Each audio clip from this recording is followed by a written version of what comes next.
جناب صدیق اکبر رضی اللہ تعالیٰ عنہ اور آقا علیہ الصلوۃ والسلام ایک مقام سے گزر رہے تھے. جناب صدیق اکبر رضی اللہ تعالیٰ عنہ نے حضور علیہ الصلوۃ والسلام سے عرض کیا رسول اللہ بھوک بہت زیادہ لگی ہوئی ہے. تو چلتے چلتے راستے میں ایک بوڑھی عورت کا خیمہ آیا اور محدثین نے اس کا نام ام معبد لکھا ہے. اس کا جب خیمہ آیا تو اس سے کہا کہ ہمیں کچھ کھانے کے لیے دو، ہم مسافر ہیں. اس عورت نے کہا کہ ہم عرب کے لوگ ہیں اور بڑی ہم خدمت کرتے ہیں، مہمان نوازی کرتے ہیں، لیکن آج اتفاق ایسا ہے کہ ہمارے گھر میں کچھ بھی نہیں ہے، اگر ہوتا تو میں ضرور آپ کو پیش کرتی. تو جناب صدیق اکبر رضی اللہ تعالی عنہ نے دیکھا کہ ایک بکری کھڑی ہوئی ہے تو بہت کمزور سی، لاغر سی. تو آپ نے پوچھا اس عورت سے کہ اگر آپ ہمیں اجازت دیں بکری کا دودھ ہم دھو لیں. تو اس عورت نے کہا، جس کا نام ام معبد ہے، اس نے کہا کہ یہ اتنی کمزور اور لاغر ہے کہ میرا شوہر دیگر بکریاں چرانے کے لیے لے گیا ہے لیکن یہ چل بھی نہیں سکتی اور بہت کمزور ہے، اس کی ہڈیوں میں گودا بھی نہیں ہے، تو یہ چل نہیں سکتی تھی، اس لیے میرے شوہر اس کو یہیں پر چھوڑ کے چلے گئے ہیں. تو جو چل نہیں سکتی وہ تمہیں دودھ کیا دے گی؟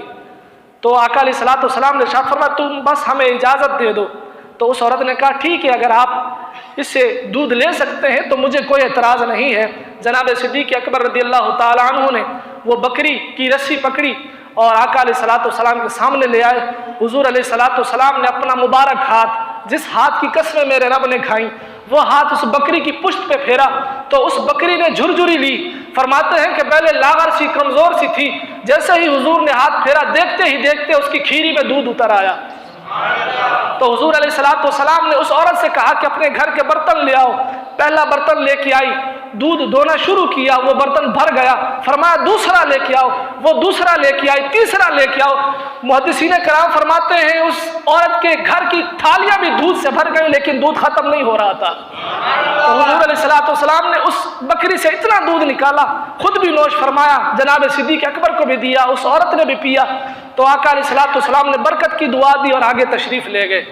آقا علیہ الصلوۃ والسلام جب چلے گئے تو یہ جو عورت تھی، اس کا جو شوہر بکریاں چرانے کے لیے لے گیا تھا، اس کا ایک بیٹا تھا جس کا نام معبد، اور اسی کی نسبت سے اس عورت کو ام معبد یعنی معبد کی ماں کہا جاتا ہے، اور اس کے باپ کو ابو معبد یعنی معبد کا باپ کہا جاتا ہے. تو ام معبد بھی تھی اور یہ ساتھ چھوٹا سا بچہ بھی تھا. اس نے بھی جب یہ منظر دیکھا تو وہ بھی خوش ہوا، اور وہ جانتے نہیں تھے کہ یہ کون ہے، لیکن حضور علیہ الصلوۃ والسلام کی یہ برکت دیکھ کر، یہ شان دیکھ کر، عظمت دیکھ کر، حضور کا حسن دیکھ کر بہت زیادہ متاثر ہو گئے تھے. آقا علیہ الصلوۃ والسلام تشریف لے گئے. شام کو اس کا شوہر بکریاں چرا کے جب واپس گھر آیا تو اس نے کہا کہ پہلے بھی میں گھر آتا تھا لیکن مجھے ایسے اجالے نظر نہیں آتے تھے، ایسی خوشبو میں نے کبھی محسوس نہیں کی، لیکن آج ایک عجیب سا اجالا ہے، عجیب سی خوشبو ہے، بتاؤ تو صحیح کیا کوئی آیا تھا؟ دیکھیں وہ خود پوچھ رہا ہے.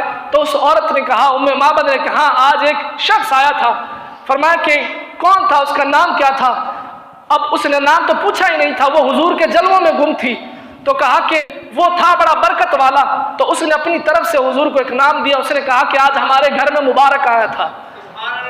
مبارک کا مطلب ہے برکت والا. وہ آیا تھا اور پھر اس نے ساری کہانی سنائی. حضور کے حسن کے تذکرے اس نے چھیڑ دیے اور ایسے الفاظ لکھے ہیں کہ جب بندہ سنتا ہے تو سینہ ٹھنڈا ہو جاتا ہے. میں بالتفصیل آپ کے سامنے بیان نہیں کر سکتا، وقت بھی مختصر ہے.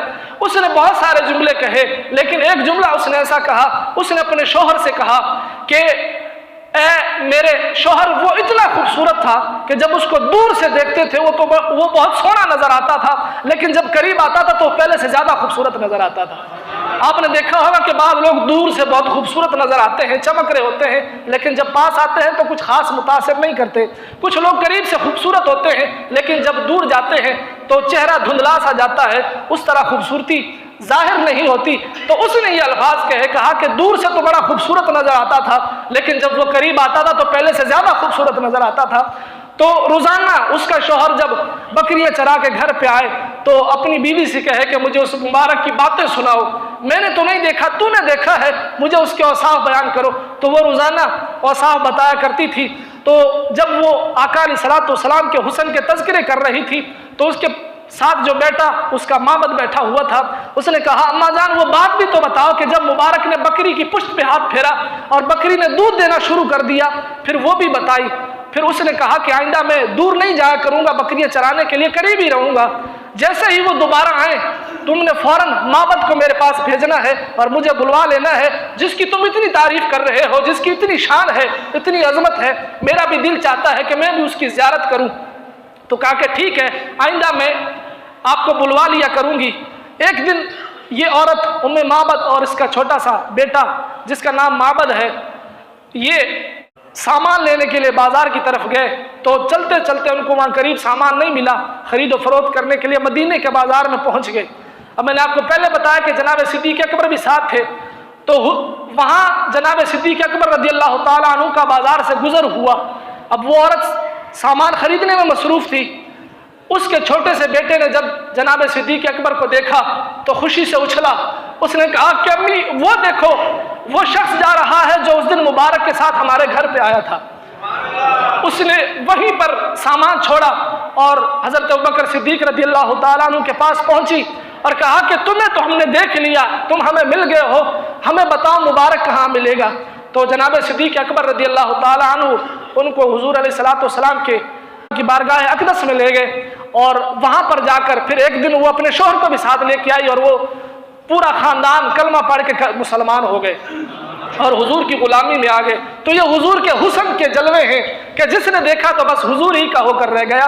تو یہ اسی ہجرت کے دوران یہ واقعہ پیش آیا، اور حضور علیہ السلام کا معجزہ بھی ہے کہ جس بکری پر جو چل بھی نہیں سکتی اس پر جب ہاتھ پھیرا تو اس نے اتنا دودھ دیا کہ ام معبد کے گھر کے برتن بھی دودھ سے بھر گئے۔ تو یہ آقا علیہ السلام کی شان ہے اور عظمت۔